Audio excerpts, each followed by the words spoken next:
Bwana Yesu asifiwe. Karibuni sana wapendwa wetu wote katika kipindi kingine tena cha Bible Study. Kama kawaida vipindi vyetu vya Bible Study vinaletwa na kanisa la Umoja lililoko Dallas, Texas. Kwa kweli tunamshukuru Mwenyezi Mungu kwa kutupa kibali kingine tena cha kuweza kujifunza neno la Mungu kwa kutumia njia ya mtandao. Vipindi vyetu vya Bible Study vinakuwa hewani kila Alhamisi kuanzia saa 1 mpaka saa 2 kamili. Na Alhamisi ya mwisho wa mwezi huwa tunakuwa hewani kwa muda wa dakika 90 kuanzia saa 1 mpaka saa 2:30 usiku. Kwa kweli tunamshukuru sana Mwenyezi Mungu kwa kutupa kibali hiki cha kujifunza Biblia kwa kutumia lugha yetu pendwa, lugha ya Kiswahili. Basi leo ni mwendelezo wa kipindi tulichokuwa tumeanza wiki iliyopita. Lakini kabla sijamkaribisha mwalimu kwa siku ya leo, ningekuomba wewe uwe shemasi, watumie watu 3 angalau ile message ya kuwakumbusha kwamba kipindi chetu kipo hewani. Kwa kufanya hivyo, ningeomba nichukue nafasi hii kumkaribisha mwalimu wetu wa siku ya leo, akiwa anaendelea na kipindi kilichokuwa kimetangulia wiki iliyopita chenye kichwa cha habari kinachosema msamaha. Nitamuomba ataingia, atatufungulia kipindi chetu cha jioni ya leo, kwa maombi, alafu atatupa summary kidogo na kuweza kuendelea katika part ya pili. Atatufundisha kwa muda wa dakika 40 na tutapata muda mzuri kabisa wa dakika 20 wa maswali na majibu. Basi bila kupoteza muda, ningeomba nimkaribishe mtumishi wa Mungu Reverend Mnenwa ili aweze kuendelea na kipindi cha siku ya leo. Karibu sana Reverend. Asante sana mtumishi wa Mungu kunipa nafasi ya kuwa pamoja tena katika siku ya leo. Ninawakaribisha wote ambao tumeshaingia katika ibada leo na mafundisho ya leo. Naomba nimshukuru Mungu kisha tuendelee. Baba, katika jina la Yesu na kushukuru Mungu wetu kwa wema wako na kwa baraka zako siku ya leo. Umetupa nafasi tena ya kuwepo katika ibada hii ya leo ya kujifunza neno lako katika somo la msamaha. Baba, nakushukuru kwa sababu umetupa uhai, umetupa uzima, umetupa afya njema tena toka wiki iliyopita. Hakika Mungu, tumeona mkono wako. Baba, nakushukuru kwa hiyo wakati huu, naomba Roho Mtakatifu tuongoze na ukatufundishe katika jina la Yesu Kristo. Baba, naomba na kushukuru. Amen. Amen. Amen. Amen.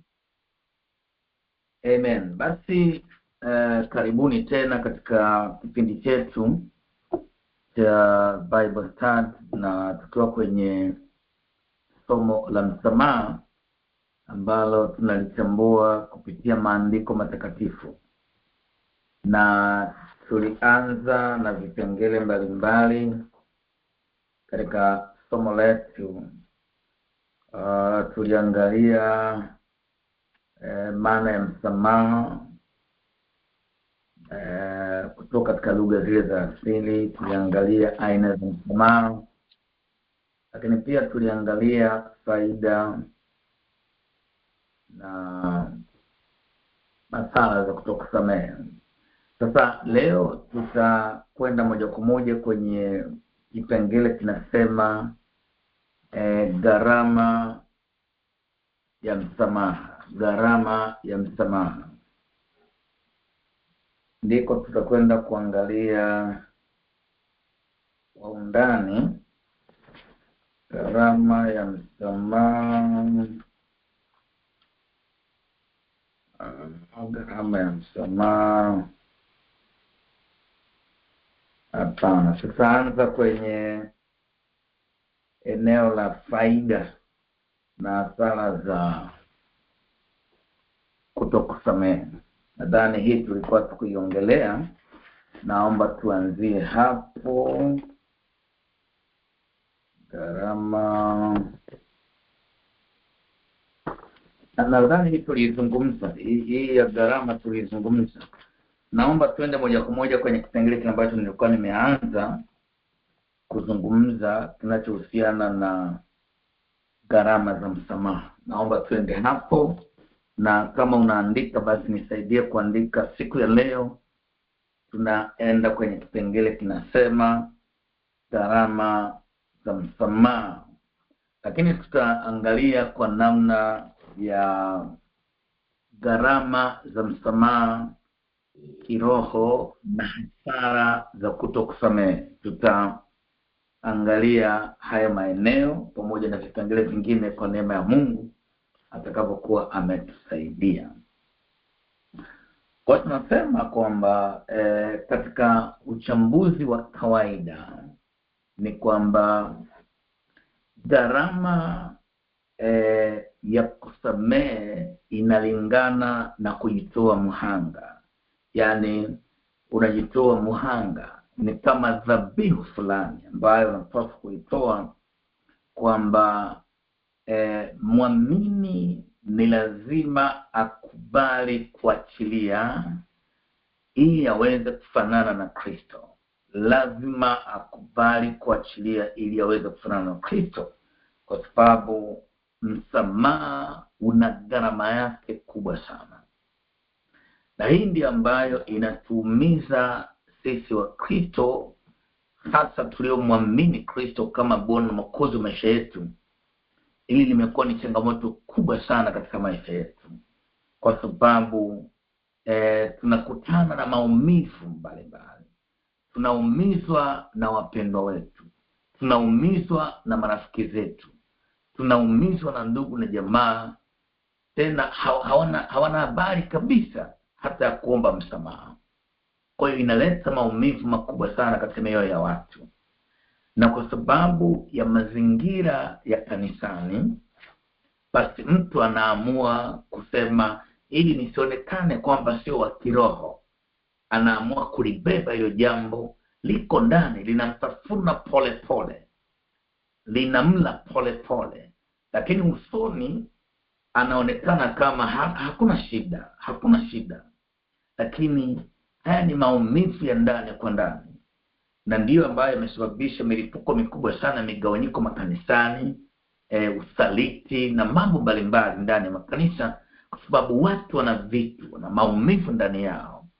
Na wengine wanaamua kwenda kuwekeza kwenye maombi. Anakuwa ni mtu wa maombi sana, lakini ndani ana visasi, ndani ana majuto, ndani ana maumivu, amebeba watu. Hii inaondoa maana ya Kristo ule ambao Yesu alikusudia, kwa sababu unaingia kwenye kundi la wanafiki, la waongo, kwa sababu unajaribu kuishi maisha ya kumpendeza Mungu, lakini uko nje ya reli, kwa sababu una vitu, umebeba watu. Na hii imepelekea maradhi na magonjwa na matatizo mbalimbali, ambayo saa nyingine hata kwenye maombi watu wanaombewa, lakini shida iko pale pale.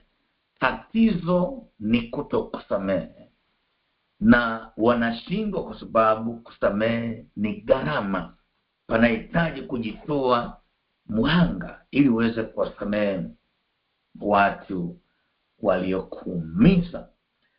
Kwa hiyo nasema kwamba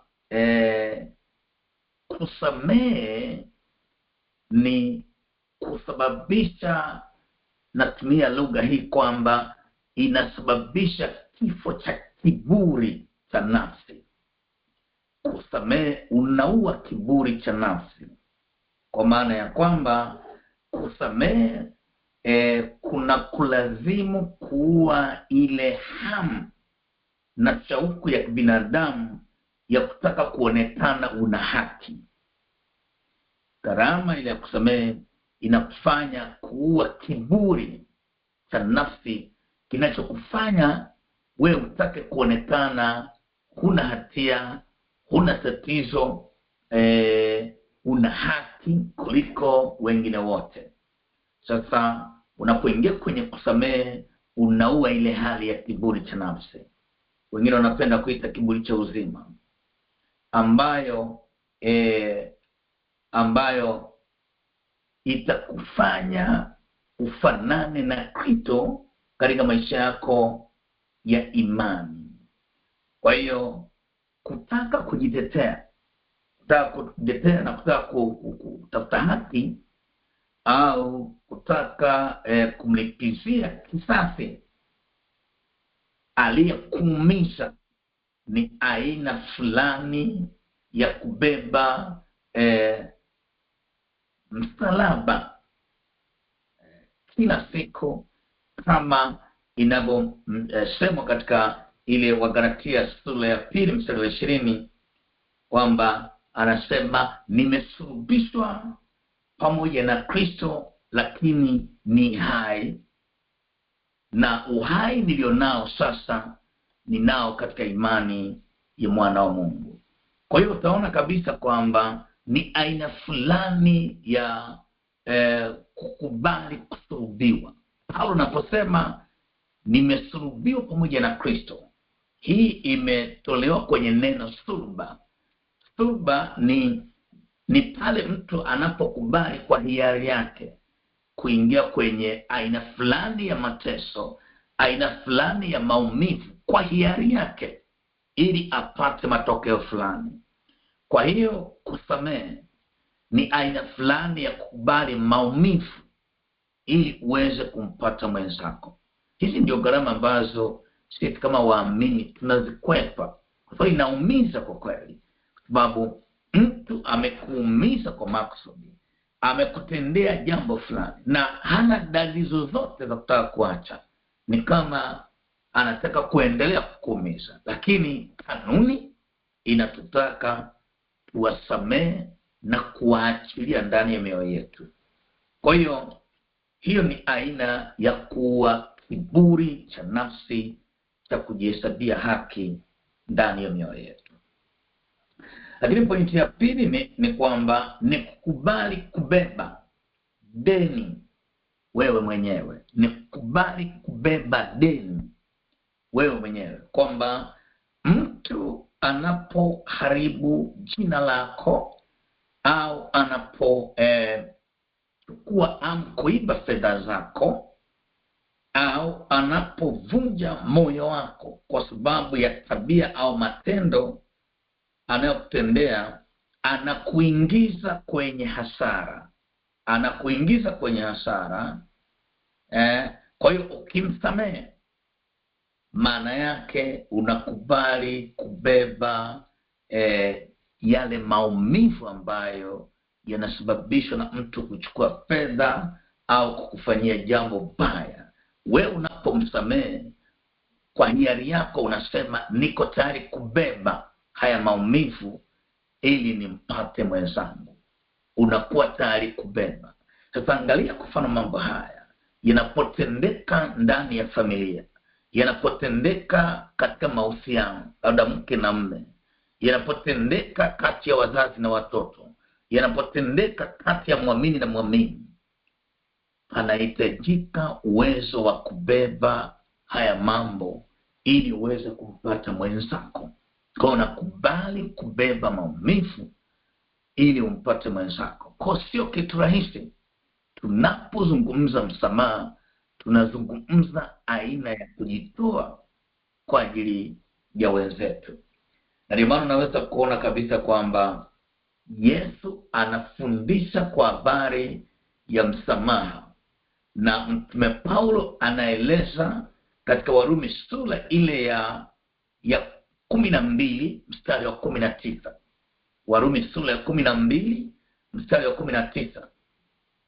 Biblia inasema, wapenzi, msijilipizie kisasi, bali ipisheni ghadhabu ya Mungu, maana imeandikwa, kisasi ni juu yangu, mimi nitalipa, asema Bwana. Kwa hiyo utaona kabisa Mtume Paulo anasisitiza kwamba ipisheni ghadhabu ya Mungu, kwamba mlipizaji wa kisasi ni Mungu mwenyewe, sio sisi. Na kwa hiyo ukichukua nafasi ya kulipiza kisasi kwa waliokuumiza, unachukua nafasi ya Mungu ya kufanya kazi yake. Na mnakumbuka Mungu hagawani utukufu na mwanadamu. Kwa ukiingia kwenye majukumu ya Mungu, Mungu anakuacha. Sasa unajikuta unapambana mwenyewe. Mwisho wa siku huwezi kufanikiwa, unajiumiza zaidi na zaidi. Kwa hiyo kibiblia, kusamehe ni kanuni ya kumwachia Mungu kazi yake ya kulipa yeye kisasi, si juu yetu. Na anasema asema Bwana. Ukiona kwenye Biblia anamalizia kwa kusema asema Bwana, maana yake hicho ambacho kinazungumzwa si neno la nabii wala si la mwanadamu, ni Mungu mwenyewe anayezungumza. Ni Mungu mwenyewe ambaye ametamka, ni kama anaapa na kusema hicho kitu ni cha kwangu, niachie. Sasa utaona kabisa kwamba tukiweza kufika kwenye ngazi hiyo ya kiroho ya kumpa Mungu nafasi ya kushughulikia maumivu yetu, tutakuwa vizuri na Wakristo ambao tumeiva na kukomaa katika maisha ya imani. Kwa hiyo tunahitaji kujitoa na kujidhabihu mbele za Bwana ili Mungu mwenyewe aweze kufanya kazi yake. Na hii ndio Kristo wenyewe, ndio maisha yenyewe ya kiroho. Haya ndio maisha ya kiroho na ndio ukomavu wa kiroho ambao unaweza kusaidia katika maisha yetu ya imani. Kwa hiyo tunaona kabisa kwamba katika eneo hili tunamhitaji Mungu yeye aingilie kati katika maumivu yetu. Sasa tumeangalia swala zima la gharama ya kusamehe na hasara ya kutokusamehe ni kubeba maumivu yanayopelekea uadui. Kwamba tunaposhindwa kusamehe, hasara yake ni kujenga uadui na kuweka ufa mkubwa na utengano katika maisha ya imani. Hii imepelekea makanisa mengi kuparaganyika, ndoa nyingi kuparaganyika, familia nyingi sana kuparaganyika, kwa sababu hakuna neno msamaha. Watu hawakubali kusamehe, wanabeba vitu, wanabeba haki na wanasema mimi siwezi kumsamehe. Nimekutana na baadhi ya Wakristo ambao hawako tayari kusamehe. Anasema siwezi kumsamehe, uwezo huo mimi sina kabisa uwezo huo. Ni mtu wa kisasi, ni mtu wa maumivu mengi, lakini mtu wa maombi, anaomba. Na saa nyingine inawezekana ni mtumishi, lakini ni mtu wa kisasi. Amebeba watu, amebeba chuki na uchonganishi na mambo kama hayo. Hii inaleta shida sana, na anaweza kujificha hata kwenye kuhubiri, hata kwenye unabii, hata kwenye vipawa na huduma, akidhani amefanikiwa sana.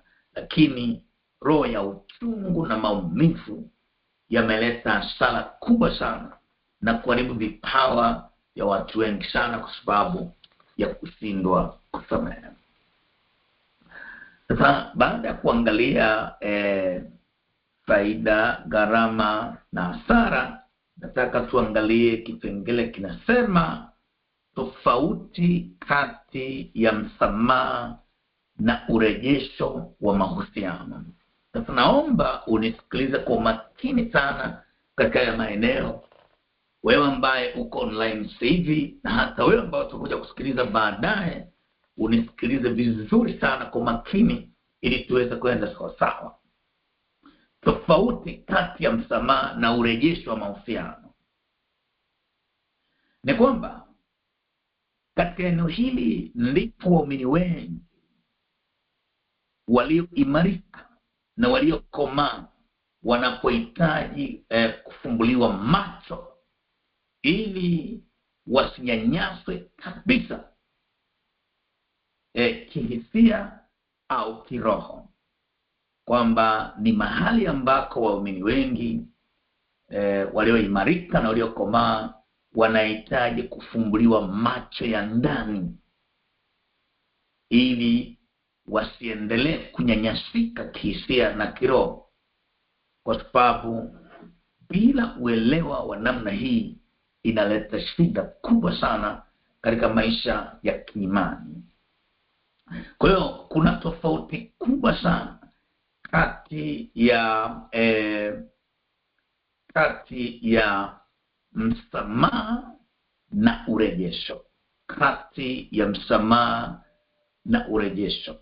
Kwa kimaandiko kuna mambo mawili. Kwanza kuna msamaha wenyewe, ambao msamaha wa kumsamehe mtu hauhitaji masharti. Msamaha wa kumsamehe mtu hauhitaji masharti, ni amri ya lazima kutoka kwa Mungu kwa kila muumini.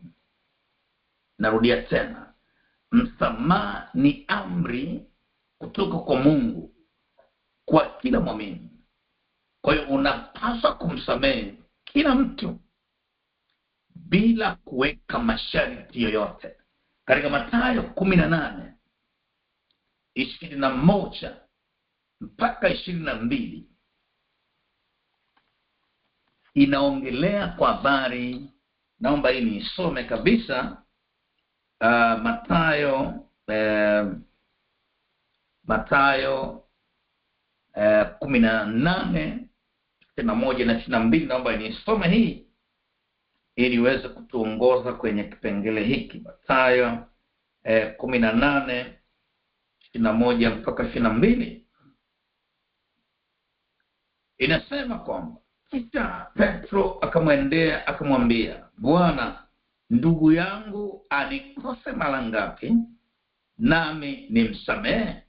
Hata mara 7? Yesu akamwambia, sikwambii hata mara 7, bali hata 7 mara 70. Hii ni amri, na hiyo anasema 7 mara 70 kwa maana ya 490. Haimaanishi kwa maana ya namba, inazungumza kwa maana ya bila kikomo. Yani hakuna kikomo katika kumsamehe ndugu. Haijalishi amekosea mara ngapi, ni amri kumsamehe. Yeyote, awe muumini, awe mtu ambaye hajaokolewa, ni amri kumsamehe. Ndicho Yesu alikuwa anamaanisha. Na utaona kabisa kwamba eneo hili ni kazi ya mtu mmoja, kwa maana ya kwamba unafanyika kati yako na Mungu ndani ya moyo wako, naona, na ndani ya ile kosea. Kwa hiyo hahitaji yule aliyekosea awepo. Yani kwa maana ya kwamba kumsamehe kama amri, si lazima kumwambia lazima aje niombe msamaha, lazima aje akiri mbele yangu. Hiyo sio aina ya msamaha. Msamaha huu unaozungumzwa wa amri, unaweza kumsamehe mtu ama amekuja kuomba msamaha ama hajaja. Wewe ni kazi yako kumsamehe. Wewe ni wajibu wako, na ni agizo la kibiblia na ni agizo la kimungu la kumsamehe, akiwa yupo ama hayupo, akiwa amekuja kuomba msamaha au hajaja. So kuna watu wanaweka sharti, lazima aje niombe msamaha, lazima aje akiri mbele yangu. Hiyo sio aina ya msamaha nayoizungumza hapa. Aina ya msamaha inayozungumzwa na Yesu ni ya kusamehe wakati yule anayekufanyia jambo hana hata hisia za kuja kuomba msamaha. Na hii tunaipata kwa Stefano. Mnakumbuka Stefano katika Matendo ya Mitume, wakati anapigwa kwa mawe, wale waliokuwa wanampiga kwa mawe, wakati wanaendelea kumpiga, wakati wanaendelea kumuumiza, aliwasamehe. Akasema, Baba, uwasamehe hawa kwa sababu hawajui walitendao. Wale waliokuwa wanampiga walikuwa kiendelea kumpiga, na sio kwamba waliomba msamaha. Yeye aliwasamehe kwa sababu anajua kanuni ya kusamehe ikoje. Sasa Wakristo wengi sana tunaweka sharti, lazima aje nisamehe, lazima aje niombe msamaha, lazima niangukie atakuja tu. Na wakati mwingine mpaka nyimbo tunaimba na tunasema waombe adui zako wasife, ili utakapoinuliwa waone kwa macho. Hiyo ni mipasho, hiyo sio biblical. Hiyo ni mipasho, ni maneno ya mtaani. Lakini Biblia haifundishi hivyo, kwamba wewe ufurahie kuja kuenjoy maisha mbele ya maadui zako. Hasa tunatengeneza wanadamu wenzetu kama ndio maadui. Lakini kibiblia na kiroho, maadui zetu si watu. Maadui zetu ni roho chafu na mbaya zinazokazi ndani ya watu. Kwa tunashughulika na roho za watu. Paulo anasema vita vyetu si juu ya damu na nyama, bali ni juu ya falme na mamlaka. Katika ile Waefeso sura ile ya 6 kuanzia mstari wa 10 mpaka 12, anakozungumza kwamba hatimaye mzidi kuwa hodari katika Bwana na katika uwezo wa nguvu zake, fanye silaha zote ili mpate kuweza kuzipinga hila za adui, kwa kushinda kwetu si juu ya damu na nyama, bali juu ya falme na mamlaka na wakuu wa giza. Kwa hiyo hii ni amri na ni agizo kwa ajili ya Wakristo, kwa ajili ya kusamehe. Yule aliyekosea amekuja ama hajaja, unasamehe. Kwa hiyo ni kipengele cha kwanza katika ile tofauti ya msamaha na urejesho. Sasa naomba niende kwenye kipengele cha urejesho. Urejesho wa mahusiano. Sasa nitaomba pia unisikilize hapa ili tuweze kuelewana kwamba inapokuja ngazi ya urejesho wa mahusiano, yani kwa maana ya kwamba unahitaji masharti, yani mahusiano yenyewe yanahitaji masharti. Sikiliza vizuri, nisikize vizuri. Yanahitaji masharti kwa maana ya kwamba huwezi kurudisha urafiki wa karibu au ushirika na mtu aliyekosea hadi kuwepo na toba ya kweli na mabadiliko ya tabia kutoka kwake. Yesu anasema katika Luka 17 mstari wa 3, inasema hivi kwamba ndugu, muangalieni ndugu yako akusamehe. Yani akikosea, ndugu ambaye amekosea muonye, na ndugu yako akikosea umkanye, akitubu msamehe. Hapa ni level ya kurejesha mahusiano, kwamba yule ambaye amekosea ni lazima aonyeshe aina ya toba na mabadiliko ya kitabia.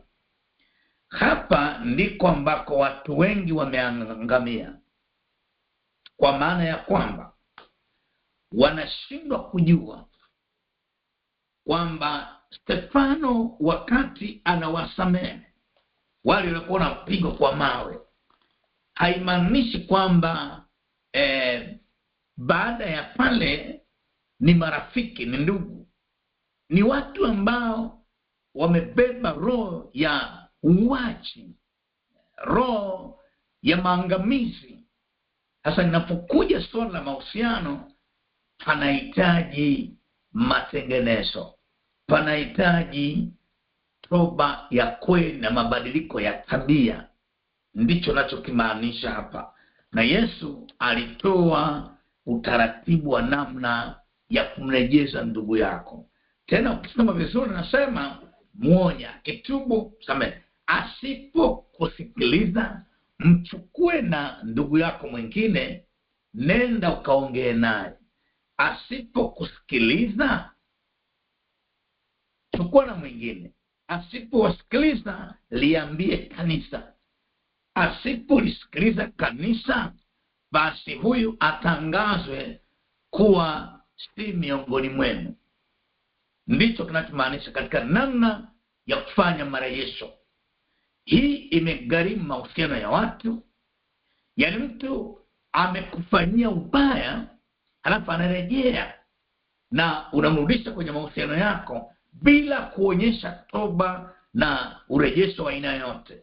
Mwisho wa siku kumetokea maangamizi ama mauaji ama uharibifu wa namna fulani, na hata uharibifu ndani ya makanisa, kwa viongozi, kwa kanisa lenyewe, kwa sababu mtu amerudi lakini kwa namna nyingine akiwa na agenda yake ya kuja kuangamizeni, kwa sababu ana kitu ndani ambacho amekificha. Hapa nje anaonyesha kama hakuna shida, lakini amebeba sumu ya kuangamiza watu. Kwa hiyo panahitaji urejesho. Kwa nasema hivi,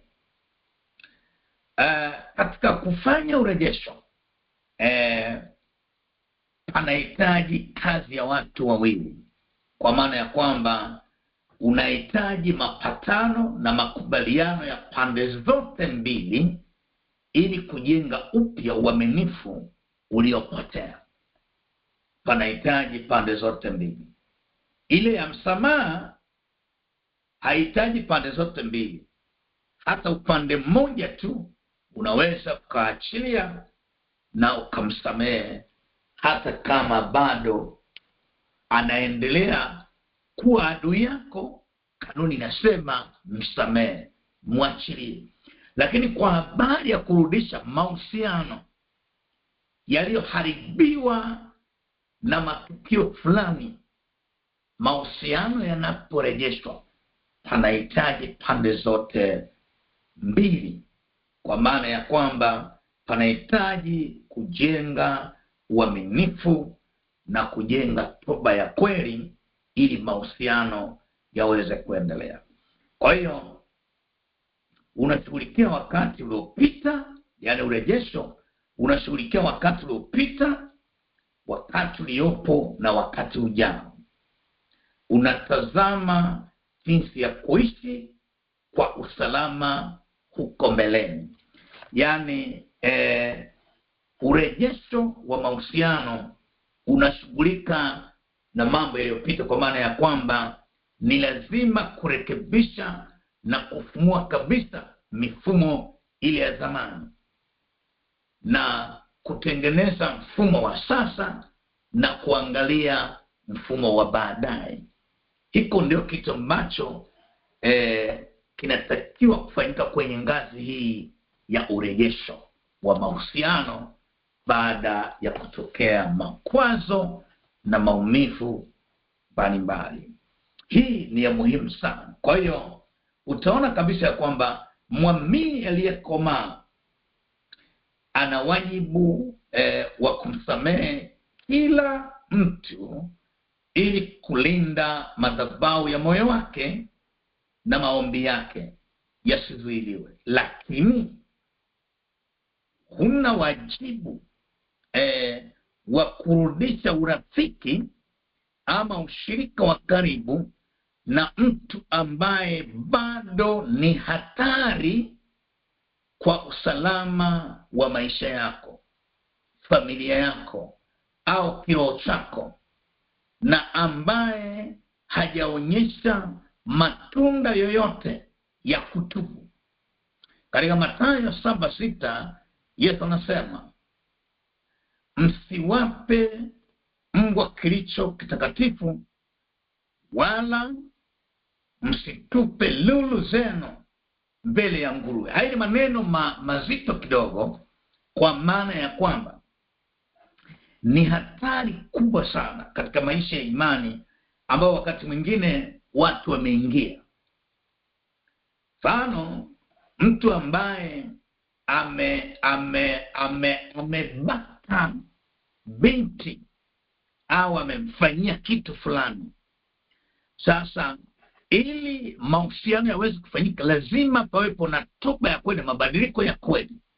Vinginevyo kukifanyika ukaribu bila marejesho, bila kufanyika toba ya kweli, anaweza kukufanyia tena kitendo kile kwa sababu ya ule ukaribu ambao umeendelea kuwepo na mazingira ya urafiki ambayo yameendelea bila kuwa na toba ya kweli, bila kuwa na urejesho wa kweli.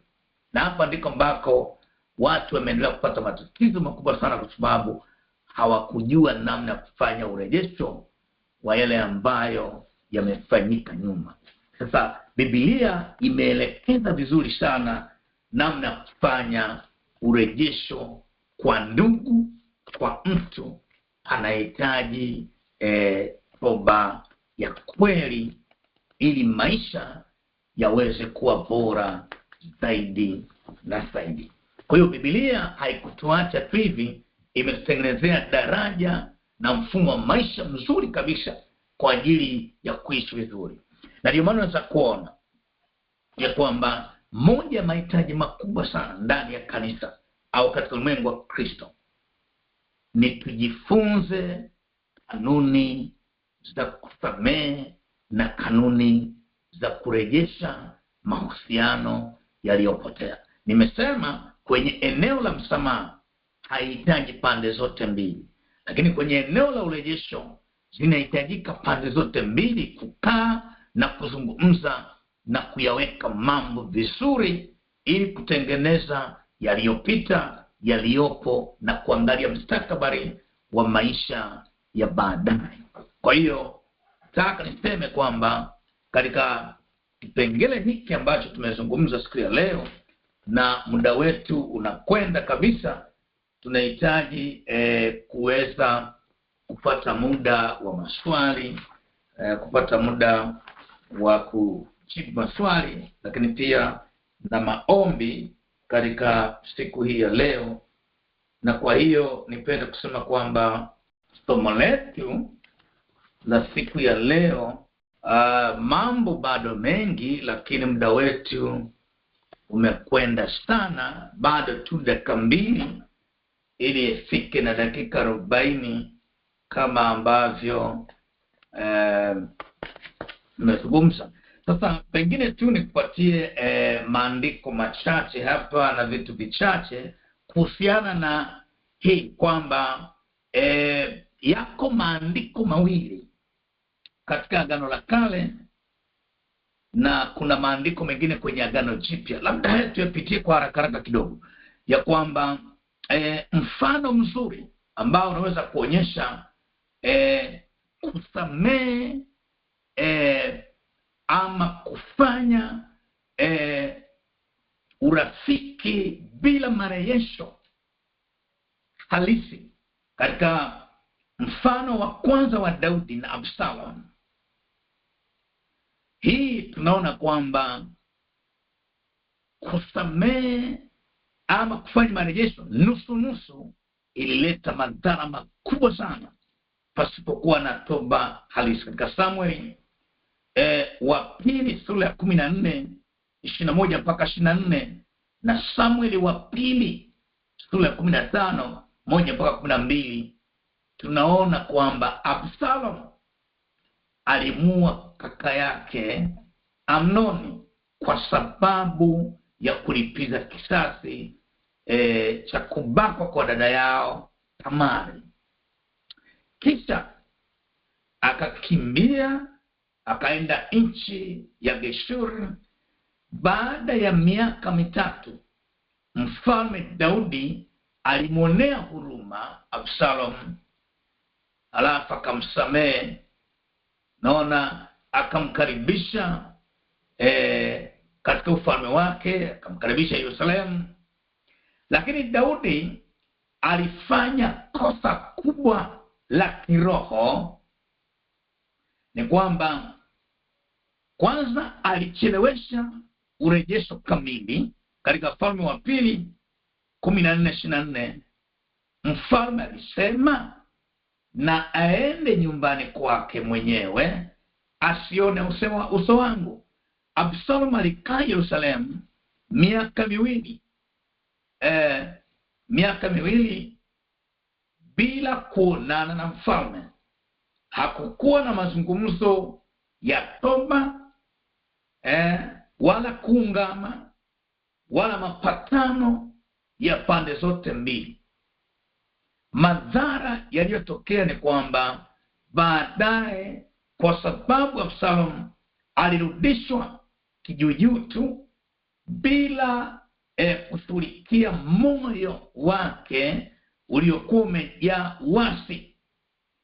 Ile huruma na msamaha wa nusu tu wa Daudi ulimpa Absalom nafasi ya kukaa Yerusalemu na kuanza kuiba mioyo ya watu wa Israeli. Wafalme wa Pili 15-6. Baadaye Absalom alipindua nchi, akamfukuza baba yake ikulu na kuleta vita vilivyosababisha vifo vya maelfu ya Waisraeli, ikiwemo kifo chake mwenyewe. Somo kubwa la kiroho ni kwamba ukimsamehe mtu mwenye nia ya uasi moyoni mwake na kumkaribisha karibu bila toba na urejesho kamili wa pande zote mbili, unampa nafasi ya kukuharibu kwa ndani na maafa makubwa zaidi, kwa sababu mtu huyu hana matengenezo ya kweli ambayo inaweza kusababisha akawa karibu na wewe katika huduma, katika utumishi, katika ofisi na kila mahali. Na hii ni waombe sana wale ambao wako kwenye mifumo mbalimbali ya ofisi, ya biashara, ofisini, kila mahali. Unaweza ukashangaa kwa sababu kama usipojua hizi protocol hizi za kufanya urejesho na kutengeneza mifumo kwa upya kwa mtu ambaye ameonyesha uasi na uharibifu mkubwa, anaporejea katika maisha yako, ni lazima pawepo na urejesho kamili, kwa maana ya toba ya kweli na kuwekwe misingi bora kabisa ya kulinda mahusiano baada ya pale. Nataka niseme ya kwamba muda wangu umeisha, japo kuna mambo mengi lakini muda umekwisha. Nipende kusema kwamba somo letu la msamaha lilijikita zaidi kwenye kuangalia vipengele kadha wa kadha vya kutusaidia kwa ajili ya somo hili la msamaha. Na kwenye somo letu tulijaribu kuangalia mambo 6 ambayo kwa kweli hatujaweza kuyamaliza yote, lakini haya machache ambayo tumeyapitia yakawe basi ni mbegu na msaada kwa maisha yetu ya imani, kwa maisha yetu ya kiroho na maisha ya utumishi. Tukikaa katika mafunzo haya, tukikaa katika somo hili, basi tutakuwa Wakristo bora kabisa ambao tutamshinda adui na hata tuweza kabisa. Shalom. Mungu abariki sana. Nirudishe kipindi kwa kiongozi wa ibada ya leo. Karibu sana. Mungu akubariki. Amen. Asante sana Dr. Mnenwa kwa kutufundisha vizuri kabisa katika somo hili kubwa donda ndugu la msamaha. Najua watu walikuwa wanachukua notes vizuri. Wakati kipindi kinaendelea hapa, kuna swali moja limeletewa na watu 5 tofauti, kwa nitaliparaphrase kwa sababu naona wote wamesimama katika sehemu ile moja. Nashangaa kama naweza kushangaa na wengine ambao wamekuja na ombi lingine ambao tutazungumza mwisho wa kipindi. Mungu akubariki sana mtumishi wa Mungu, wewe pamoja na huduma yako pale Dar es Salaam, Tanzania. Amen. Sana.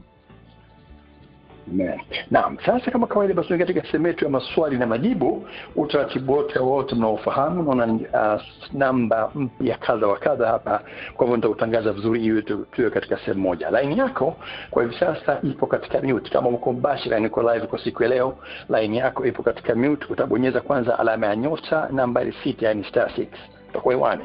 Utajitambulisha japo kwa jina la kwanza na pale ulipo. Swali lako litakaa ndani ya dakika 2. Kama mwalimu kujibu, tunaruhusu wale ambao katika line kwa hivi sasa wapate nafasi ya kujaribisha kulijibu ama kulichangia. Kumbuka katika kipindi chetu Bible Study ya Umoja Church hakuna swali bovu, hakuna jibu ambalo liko hovyo. kila kitu tunasaidiana pamoja kujaribisha kuwekana sawa, na mwalimu anapata nafasi ya kugauge vile vile kuona somo ambalo limepata mapokeo na vile ambavyo darasa ambalo liko online inaweza kupokea yale mafundisho. Kwa hivyo angalia simu yako, alama ya nyota nambari 6, nani wa kwanza siku ya leo? Bwana Yesu asifiwe. Amen, amen, amen. Nafikiri ametokea Houston huyu, Sister Josephine, karibu. Ya, asante sana mwalimu kwa somo zuri sana.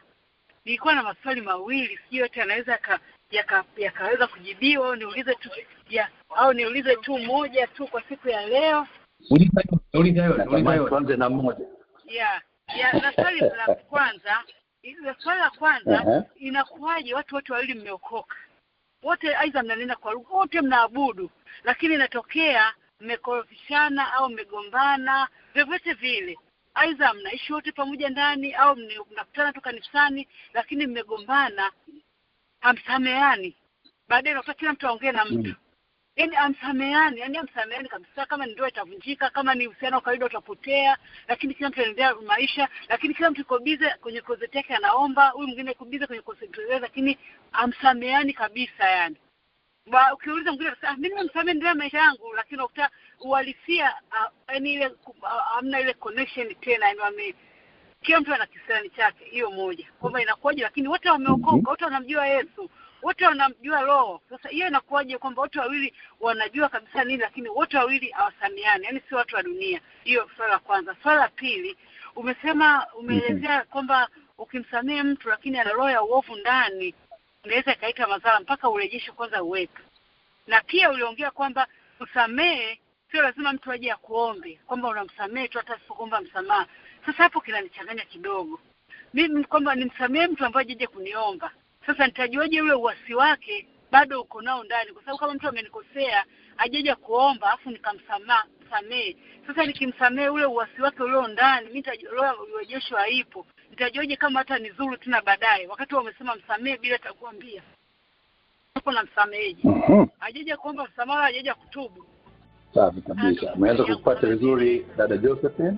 Umeeleka vizuri kabisa, na kama nilivyosema kabla sijamkaribisha mwalimu, nitaruhusu watu wengine waweze kuanza. Na ajabu ni kwamba nikumbuka nilisema hapo kwamba kuna watu watano wameita swali kama inafanana, basi limekuwa la 6. Labda nijaribishe kuparaphrase ili swali liwe moja, kwa sababu naona kama wote wamepita sehemu moja.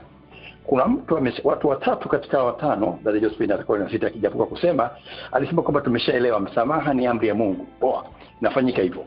Lakini kwenye urejesho ambapo ndipo Wakristo wengi wanakoegemea huko kwamba inahitaji masharti, kwamba lazima iwepo toba ya kweli na mabadiliko ya tabia.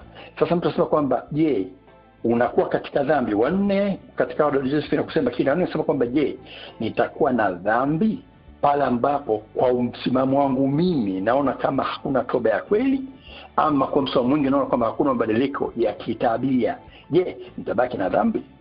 Sasa kabla jiji mwalimu, fungua line yako huko. Alama nyota nambari 6. Swali la Josephine umelisikia na mengine yanaenda mumo kwamba kila mtu ajue kusamehe ni amri ya Mungu, huna choice. Umesamehe. Najua dada Josephine amesema kwamba wote tunalokoa lakini hawasameheani. Kimoyo moyo unaweza kusema kwamba sisi tumetimiza amri, nimesamehe lakini nina masharti. Kwamba sijaona kwamba kuna toba ya kweli ama badiliko haijatokea. Kwa hiyo bwana huyu mtu aendelee na maisha yake. Je, mtu ambaye anafanya dhambi?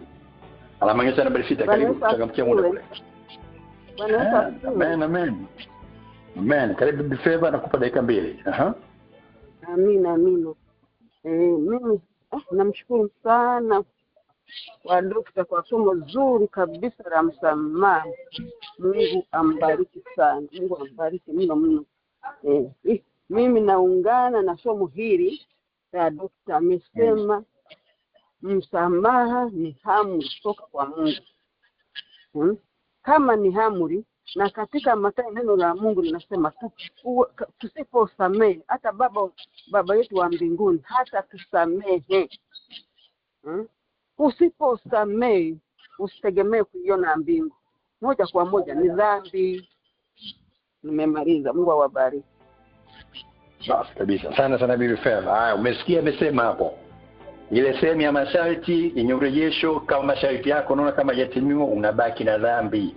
Mwingine unasemaje? Karibu mtu mwingine mmoja afuatane kwa mwalimu. Kutoa msamaha unaweza kutoa kimoyomoyo, huhitaji kuja kuomba msamaha. Mwalimu amefundisha hicho, huhitaji kuja kuomba msamaha, ni amri ya Mungu.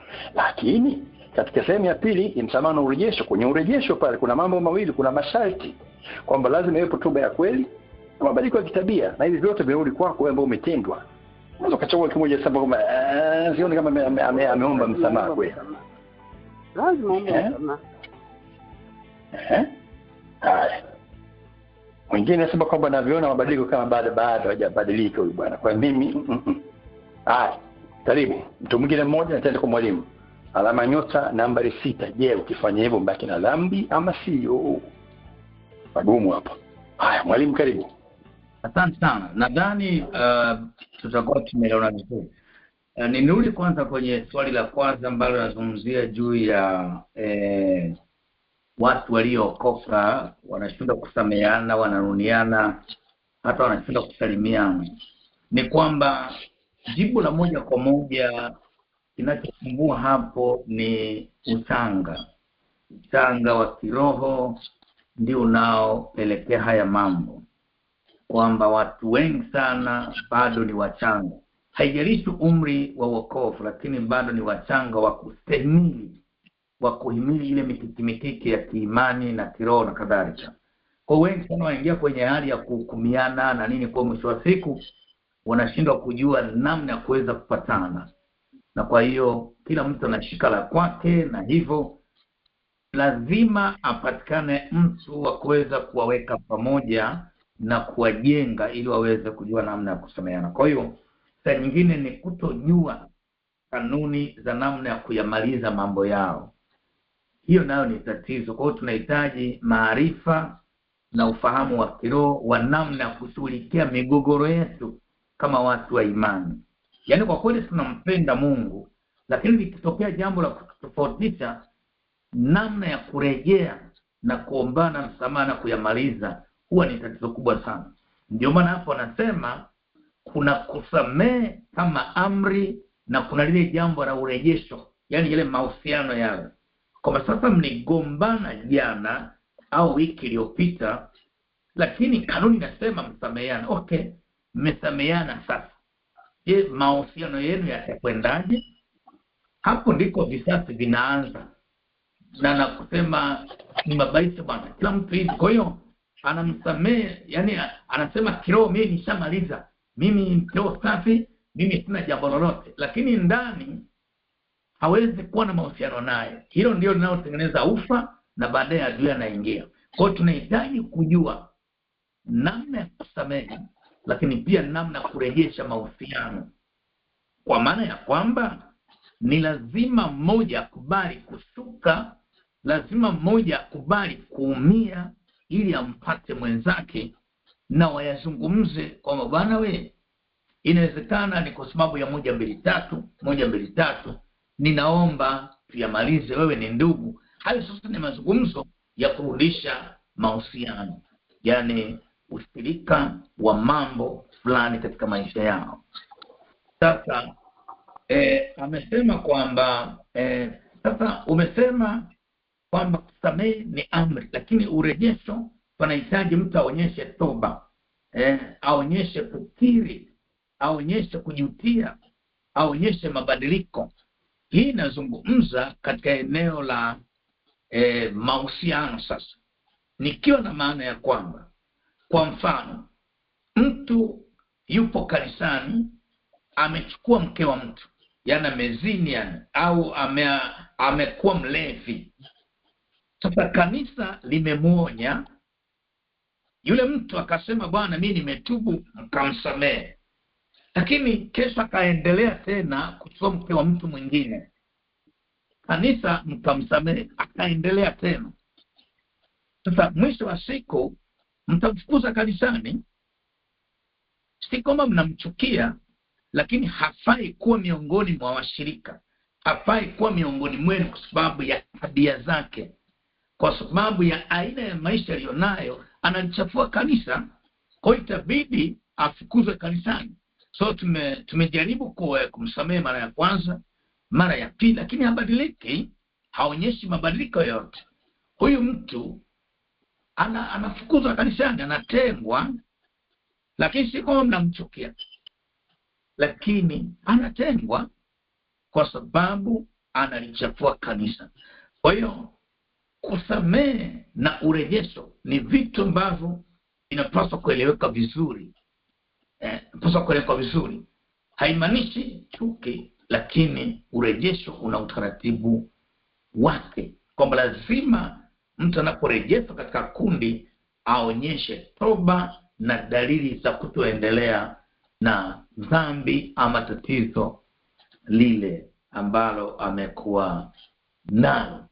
Kwa hiyo ndio maana ya urejesho, kama Yesu alipokuwa anazungumza juu ya habari ya vitu. Sasa umeuliza kwamba sasa kama mtu amekosea alafu haonyeshi dalili yote ya toba, na kwa hiyo urejesho hauwezi kufanyika, je, mimi ambaye ninakwepa kurejesha ninakuwa mwenye dhambi? Ndio hapo tunapoangalia, ninakuwa mwenye dhambi. Dhambi inakuwepo pale ambapo dhamira yako iko vibaya mbele za Mungu. Yaani kwa maana ya kwamba umemsamehe kinafiki. Yaani umesema nimemsamehe, lakini ndani unasema siwezi kumsahau, lakini ndani una kisasi, umemtega yani. Sasa hiyo inakuwa bado ni dhambi kwako. Yaani kusamehe maana yake ni kuachilia kabisa. Ni kumwachilia kabisa. Sasa kumwachilia ndani yako haimaanishi kwamba urejeshe mahusiano ambayo unaona bado kuna hatari. Simaanishi hiyo. Isipokuwa panahitajika hekima ya namna kufanya ili kuepuka ile madhara yaliyotokea kwa Daudi na Absalom, kwamba alimrejesha katika maisha yake bila kufanya matengenezo. Kumbe ndani ana mchakato wa uasi, na akapindua serikali na akapindua nchi na akasababisha maafa makubwa sana, kwa sababu alirejeshwa bila utaratibu wa kuzingatia kanuni za urejesho.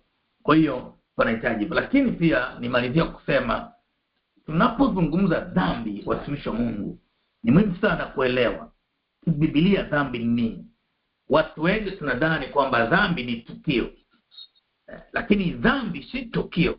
Tukio ni maelezo ya kuwaeleza watu kwamba mimi nilikuwa mwenye dhambi toka mwaka jana, kwa sababu dhambi ni kitu cha kiroho akionekana. Tendo ni tukio ambalo watu watashuhudia, na kwa sababu sisi tunahukumu tendo, Mungu hahukumu tendo, anahukumu mchakato. Wazo, ndio maana Yesu anasema ukimtazama mwanamke kwa kumtamani umekwisha kuzini naye, sio umeshazini naye. Kwa nini? Kwa sababu umezini naye katika fikra. Kwa hiyo dhambi katika lugha ile ya Kigiriki kuna neno linaloitwa hamartia. Hamartia maana yake ni ile hali anayokuwa nayo mtu ndani ya kupungua katika mizani ya utakatifu, ya kupungua katika mizani ya haki na kweli. Kwa hiyo kile kitendo cha kupungua katika mizani ya kimungu ndiyo dhambi sasa. Na kwa hiyo inaitwa dhambi ikiwa wewe unamsamehe mtu juu kwa maneno tu, lakini ndani na visasi na chuki na uchungu haujamwachilia, ile bado kwako inakuwa dhambi. Ikiwa umeweka kigezo kwamba lazima aje aniombe msamaha ndipo nimsamehe, hiyo unakuwa bado unakaa kwenye dhambi. Hii ya urejesho ni ile ya kurudisha mahusiano ya urafiki na kadhalika, ambayo sharti lake ni matengenezo, sharti lake ni kukaa pamoja na kujadili na kuweka maadhimio ya pamoja ya kuendelea na mahusiano ambayo yataonyesha toba na mabadiliko ya kutorudia kile kitu ambacho kilisababisha hizo. Kwa hiyo lazima tufike kati ya urejesho na msamaha ambao ni amri. Lazima usamehe, na usiposamehe huwezi kuiona mbingu kama mama alivyozungumza. Kwa kweli Mungu abariki sana. Amen. Sasa mtumishi wa Mungu kwa jibu lako zuri kabisa. Wale watano majina kapuni sitakuja kwenu, lakini nitaruka kwenda pale Houston. Dada Josephine alifungua line. Dada yangu, tumekusogeza ama tumekuacha nyuma? Aha. Nimeelewa japo maswali ni mengi sana, lakini nashukuru Mungu sana. Amen. Jerry. Nakusikia mtumishi. Nakusikia. Kama tuelezee hili neno hapa la mnakumbuka Mtume Paulo alimkataa Marko kusafiri naye kwenye safari zake baada ya kuacha katika eneo fulani. Paulo akamkataa na akasema mimi nitamchukua Sila. Alimkataa kwa sababu alimwacha wakati wakiwa kwenye mapito, kwa akamwacha kwenye safari zake kwa muda, lakini mbeleni kule baada ya Marko kujua kosa lake aliomba msamaha na wakaendelea kuwa pamoja. Sasa tunaona Paulo ni kweli alimkataa, lakini sio kama anamchukia, ila alimuona hafai kwenye safari za Injili kwa sababu ni mtu akigeugeu sana, atawakwamisha, kwa akamwacha kwenye safari zake za Injili. Lakini kule mbele alipoonyesha toba na akaonyesha kukiri kwamba alikosea, Mtume Paulo alimchukua wakaendelea. Hiyo ndio maana ya urejesho. Amen. Asante sana katika hilo. La nyongeza zuri kabisa, na hakika kwamba limepata nafasi yake vizuri kabisa. Na kwa siku ya leo basi, kwa sababu ya muda, naomba niweke nukta. Nitangulia kwanza kumshukuru sana mtumishi wa Mungu Dr. Mnenwa kwa neno zuri kabisa, somo zuri kabisa hili. It's obvious wote kumsikiza kwa makini pale, na message inazidi kuingia kwamba kuna some points ambazo ziko nyuma. Kama unavyojua Dalatela Bible Study huwa tunajipanga in advance, kwa kuna mlongo wa masomo ambayo amekuja hapo mbele.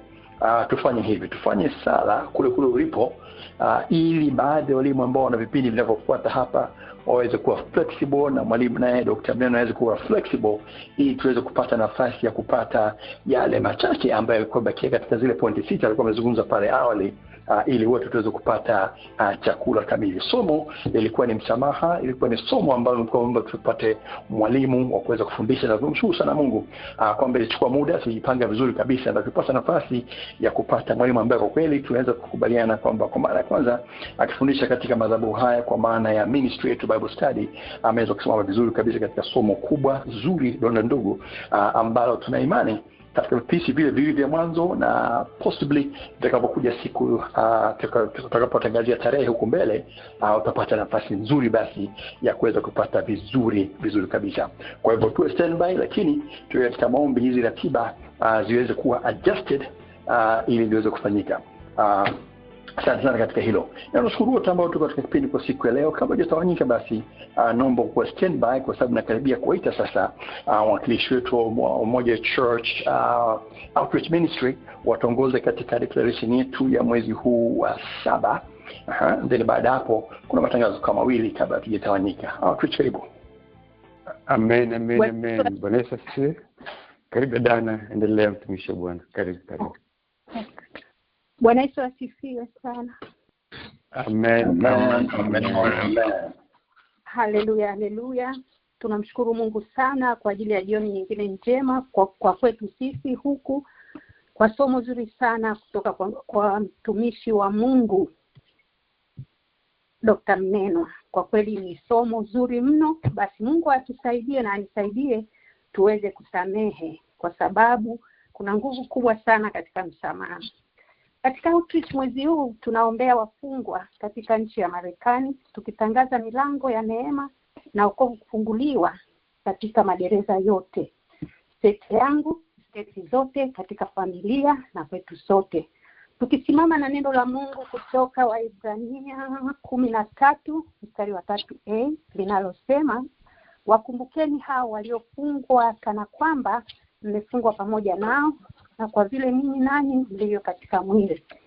Basi tutakwenda kuomba, tukiomba haki itendeke.